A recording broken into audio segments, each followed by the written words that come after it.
જિગ્નેશનો અમારો જિગ્નેશ આમ તો બધા છે ને કોઈ પૈને ને એટલે એમ કે માં તારો દીવો હરગાવા વાળો દીકરો હાલ છે આવા બધાને વર્તા હોય પણ સાહેબ દીકરી છે ને દીકરી એ દીકરા કરતી બરકત છે સાહેબ નાનું પંખીના માળા જેવું ગામ હોય ને ગામની અંદર પોતાનો બાપ મરી ગયો હોય ને દૂર દેશની માલિપા પોતાની દીકરીને પૈનાઈ હોય ને દીકરીના ઉપર ફોન ગયો હોય અને ઈ દીકરી પગની માલિપા જોડા ના પેડ્યા હોય અને નાહતી નાહતી પોતાના ખાટલા આવીને બેહી જાય પોતાના બાપના અને ઈ નનામી બાંધી નનામીની આગળ ગામનો આગેવાન પાંચનો ધણી એ આઈને એટલું કહેતો હોય ઈ કહેતો હોય કે આ જે મરી ગયો છે એના સાચા વારસદાર કોણ છે? ત્રણ દીકરા હતા એની કાકી રેખા એમના તરફથી 101 રૂપિયા મળી આવે છે. વાતના શબ્દો બહુ જબરદસ્ત હો.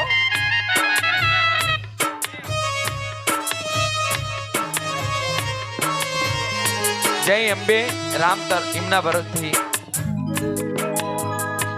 જય અંબે તરફથી રામ ભરોસે મળી આવે છે. અંબાજી હોય કે જાપાની જોગણી હોય એને એવું કહેવું છે કે દીકરીને હારા ઘેર અવતાર આપજે. એવું ના કહેતા કે મર્યા પછી કઈ બીજામાં અવતાર મળે ના. આ દુનિયાના અંદર જે મરે ને પછી છે તો 24 કલાક સુધી એની આત્મતા ફરતી હોય. 12 દાડા સુધી કોકના સપના આવે કોકને યાદ આવે પણ જ્યારે એને ગંગાજળની અંદર પાણીની અંદર દબોરો ને ત્યારે એ મોક્ષ ગતિ થાય. પછી એને ભગવાન બીજા ખોરીએ અવતાર આવે.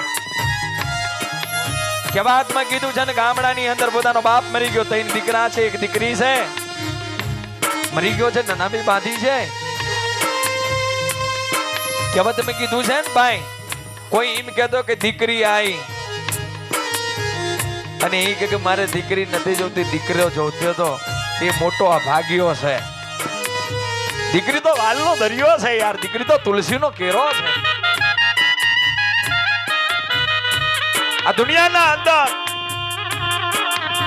જે બાળકો મર્યા છે, જે દીકરી દીકરાઓ મર્યા છે, એમાં કોઈ ભગવાનનો કોઈ ગુનો નથી પણ એના લેખ એવા લખ્યા છે ભાઈ. લેખ ઉપર કોઈ મેખ મારવા વાળું કોઈ નથી. આ બાજુ દીકરીનો બાપ મરી ગયો છે ને દીકરીને ફોન કરીને બોલાવી દીધી. દીકરી પગમે જોડા પેડ્યા વગર દોડતી દોડતી પોતાના બાપના ખાટલા આવીને બેહી જાય. તેની દીકરા છે, એક દીકરી છે. આ સાંભળજો. નનામી કને 5નો આગેવાન આવી અને નનામીને કે હેઠી ઉતારો, મારે આનો સાચો વારસદાર ગોતવો છે. કે ભાઈ વારસદાર ગોતવાનું કારણ કે આ જે મરી ગયો ને એના જોડે હું 5 લાખ રૂપિયા માંગુ છું. એ મારા પહેલા મેં કીધું ને પછી નનામી લઈ જાઓ. તેથી દીકરાઓને પૂછે છે કે તું એમનો સાચો વારસદાર છે ને? દીકરો તો છે ને? કે દીકરો તો શું? તો લાઈ મારા 5 લાખ રૂપિયા દે. વખતે દીકરો એવું બોલે છે કે મેં ક્યાં લીધા, દીકરાએ બાપે લીધા છે. નનામી હાલવા દેતો નહીં 5નો આગેવાન. તેથી દીકરીને ખબર પડે છે. દીકરી દોડતી દોડતી કાકા કને આવે છે. પગથી મોડીને ચોટી સુધી જેટલું દાગીનું ભેળતું બધું ઉતારીને 5ના આગેવાનના હાથમાં આલે કે લો કાકા, જો કદાચ આમેથી ભરાઈ જાય તો ઠીક છે, મારા બાપનું દેવું, અને કદાચ ખૂટે તો અત્યારે નનામી જવા દો, હું બજારની અંદર ખોટા રૂપિયે વેચાઈ અને મારા બાપનું લેનું ભરી દઈશ, અને આજ મારા બાપનું મૈયત જવા દો. તેથી દીકરી રોવે છે. તેથી 5નો આગેવાન આવીને એટલું કહે છે કે બટા ઊભી થા, હું તારા બાપ કને 5 લાખ રૂપિયા માંગતો નહીં, તારા બાપને 10 લાખ મારે દેવાના હતા. હું તો એનો સાચો વારસદાર ગોતતો હતો, તું એનો સાચો વારસદાર છે.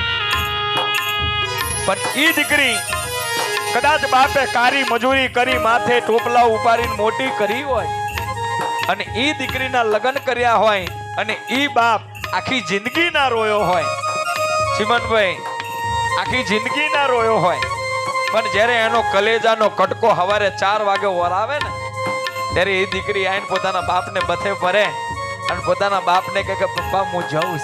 ત્યારે એ કાળા માથાનો આદમી ગમે તેવો હોય એ દીકરી ખાલી એટલું કે હું જાઉં. પછી એ દીકરીનો બાપ ત્યાં રોવા મળે છે ત્યારે દીકરી રોતા રોતા શું કે છે ત્યારે તેરી બગિયા મેને છોડ